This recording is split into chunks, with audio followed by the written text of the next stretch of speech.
Hey friends, this is the Mrs. Wolfie from our half-acre homestead, and I harvested my celery today.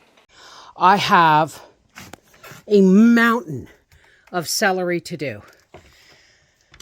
That is 2 full, big Costco bags, folks. Let the games begin!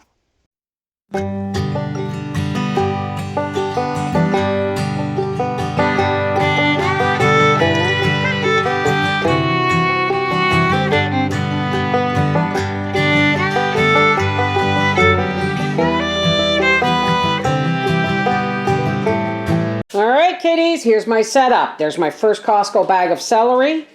This box, I'm going to do it slightly different than I did the carrots. This box is for the ends and all the parts I'm not going to be chopping for canning. And I have a bowl of water for everything I chop so I can wash it. I'm going to put all the other stuff in here so that after I'm done, I can wash it all and put it in the freezer, and then you know the broth videos are coming. Now, although I chopped the roots off of these while out in the garden, they're still quite dirty. So that's why, see the dirt? That's why I have a box down here. That's why these are still in the bag. Everything will get washed. Anything that I don't think is just perfect for canning is going in the broth box, because I have a lot of carrot and onion bits to make broth in. I'm going to be canning these in smaller jars this year. No pints. Half pints and quarter pints. I thought that my celery did poorly this year, and here it was just a couple of bunches that I felt that were hollow, and then I looked at the rest today and went, oh my gosh, I have a ton of celery here. I think I'm going to go down to 1 bed next year because this is a lot of celery. I could use one of those beds for something else. I'm planning on planting carrots next year. Yes, I'm already talking about next year's planting. All right, I have to go get my compost bucket and a cup of tea, and then I'm going to get right busy doing all of this celery.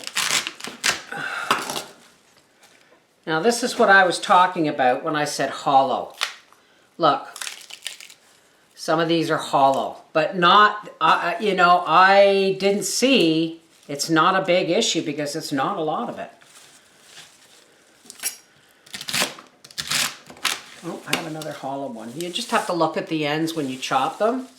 Hollow, hollow, hollow, and hollow. So there's one where I've lost some to hollowness, but they will be going into the broth bucket. I think I'm going to do this a little bit differently. I'm going to go get some newspaper because I don't like the dirt scratchy feeling on my island here. Notice as I chop, I take out the leaves and the stuff as they appear, because they're going to be beautiful flavor boosters in the broth.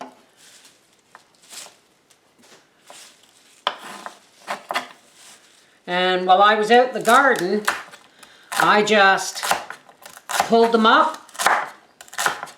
Now be careful pulling these up. You may want to go in around the stalk. You may want to go in around the roots with your knife before you try and pull, because when they give, you can end up on your butt. So, and then I just chop off the root balls right back into the soil for compost for next year. You've been chewed.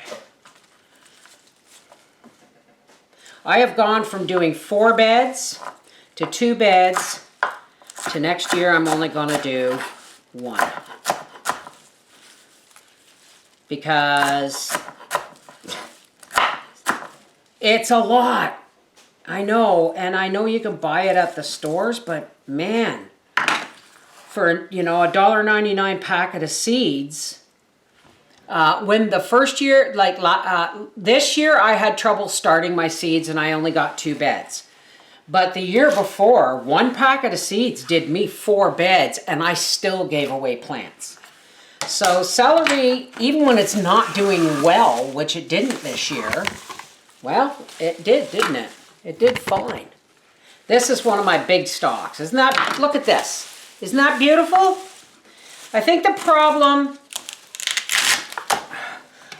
problem people find with celery is that they're not patient enough. Celery seeds take 10 to 12 days to germinate, and you got to keep them super moist while they're germinating. And then you've got to water celery. And it may not look like much, but look at, guys, right? I didn't even, water them as often as I should have this year, and I still got a bountiful harvest because we got lots of rain. All you need for celery is patience in germination, and make sure you water throughout the summer. This here is all the hollow pieces, woody pieces, chewed pieces. This is a lot, folks, but I'm going to go through it one more time, and I'm going to coarsely chop it, put it back into that bag so that I can wash it in the sinks and bag it up for the freezer for broth, because tomorrow I'll be canning this. Now, here is all the celery that was soaking in the stock pot overnight. I drained it and I got more dirt. So this is, you got to be diligent with washing things that, like celery and onions that come out of the ground so dirty. Anyway, we're going to blanch these. I don't have any half pint jars, so we're going to have to can these all in pints. Ay. All right, here's our nice big stock pot, half full of boiling water. Just going to lift the lid like that so it doesn't get you right in the camera. And we got 2 full dish pans of celery we're going to be putting in here. Whoops.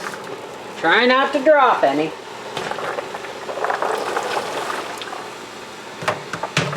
Even when you've washed them twice, you still find leaves and bits of things that you might have missed. Make sure they're all under the water.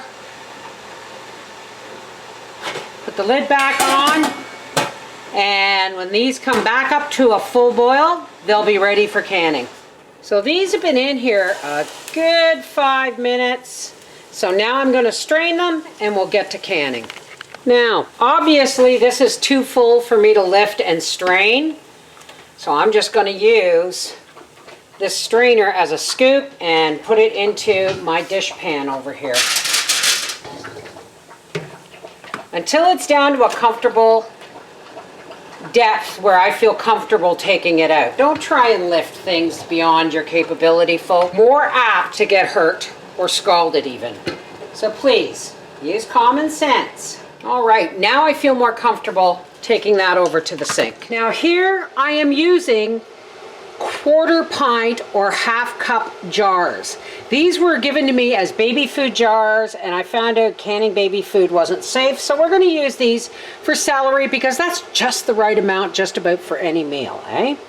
So, being as it's like an accent thing, so I'm going to go ahead and put a 1/4 teaspoon of pickling salt in each jar. Why do I use pickling salt? Because it has no additives. All right, here is our canning pot with the recommended amount of water in the bottom and a rack.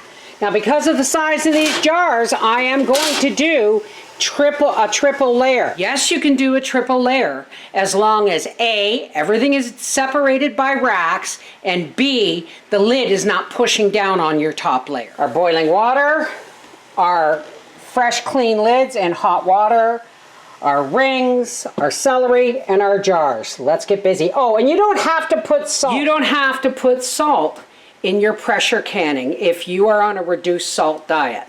I won't say that about boil bath canning, but I can say if you are pressure canning, you don't necessarily need to add salt. I hope everybody can see okay.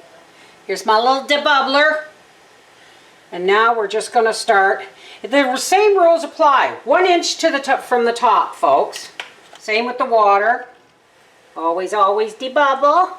These itty bitty little jars, I'm telling you. Always, always wipe your rims.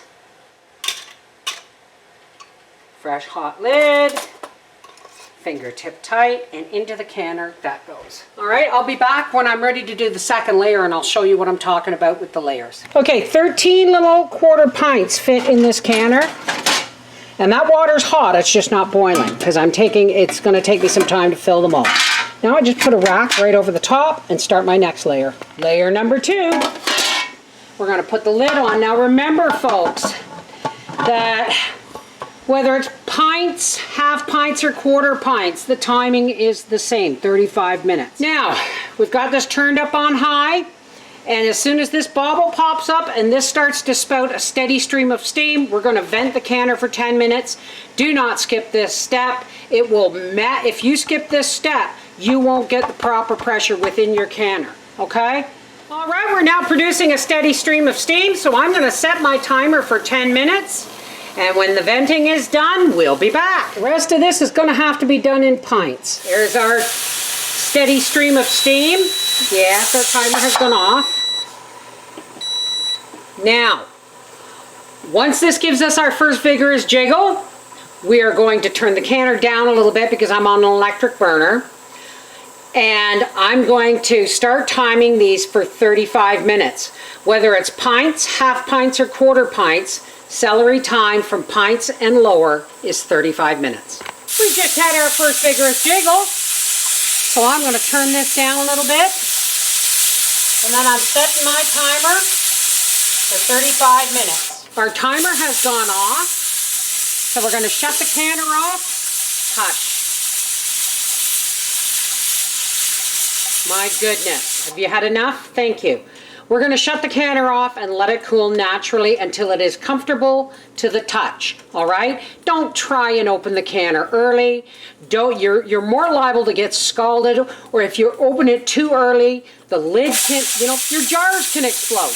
Just let it cool down on its own. I'm already filling up another canner. I've decided that after getting my second canner of celery on, that I'm just going to dehydrate the rest. I'm not fond of dehydrated celery, but these are cooked enough that they will rehydrate really well. Okay, you always make sure your celery is almost cooked if you're going to dehydrate it. But this is the stuff from the bottom of the pot, and it was going to get hot. It was the hottest. It was kept the hottest the longest.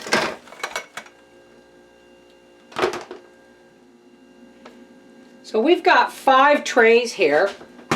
I'm going to put another one on top just for better air circulation. And I'm going to say, piece of carrot there, I'm going to say we're going to get about a quart jar of dehydrated celery. Now we're going to put this on at 135 degrees, the fruit and vegetable setting, and we'll be back tomorrow. Now there's my celery harvest. And these little half-cup jars are just the perfect size for the occasional soup or stew. These will go into bigger ones, and this is what was left of my half-pint jars. And Grace, give me a second. Oh, Grace is having a drink. And here is a classical spaghetti jar of the last of my celery that I dehydrated. There is 32 half-cup jars, 6 pints, 6 half pints, and a jar of dehydrated. We are good for the winter. So anything that I may have missed, yellow leaves, we don't want that in the broth. But this is all bits and pieces and woody stuff. And all I'm doing is going through it again. Anything dead, discolored. These are all going to be washed though, folks. This is prime broth makings. So I'm just gonna coarsely chop all this up and start filling that bag. Nothing's going to waste.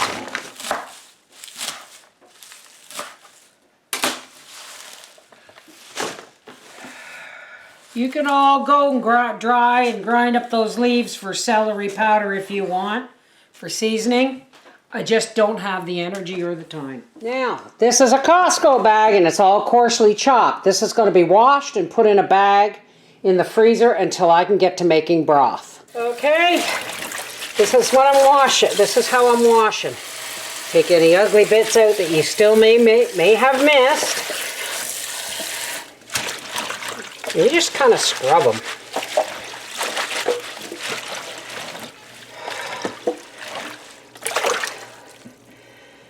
Let out the dirty water. I have a basket in my drain to stop things from going down the drain. Thank God.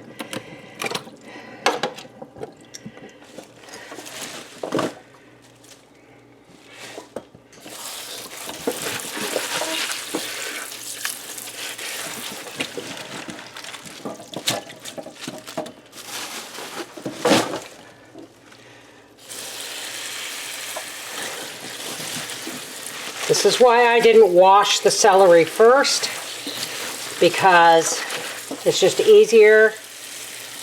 Garbage. It's just easier to coarse chop all your bits that you're going to use for broth and scrub them. And then I got to start supper. Now, one grocery shopping bag is all that I can put in a canner. So that's going into the freezer, and we'll start the next one. I should have at least 2, maybe 3 grocery bags of broth bits when I'm finished. This is the Mrs. Wolfie from our half-acre homestead saying, now I got celery for a year. All I got left to do is rutabagas, parsnips, and apples, I think. Oh, there's a light at the end of the tunnel. Remember, folks, even if you can't grow it yourself, if you shop vegetables and fruit in season and prepare it yourself for your pantry, you're going to save money, no matter how you slice it, can it, or dehydrate it. That's just good home economics. Take care, God bless. And remember, folks, if you're not using 4 Jars canning lids, you're missing out. Heavier than any other single-use lids on the market, they are a U.S. company, and these lids are of superior quality, the only lids I will use. Check the description box below this video for the link, and use the coupon code HALFACRE for 10% off. Orders over $50, ship free within the USA. Check them out on Instagram, Facebook, TikTok, and YouTube. They make the perfect gift for the home canner in your life. 4 Jars lids. You can't go wrong.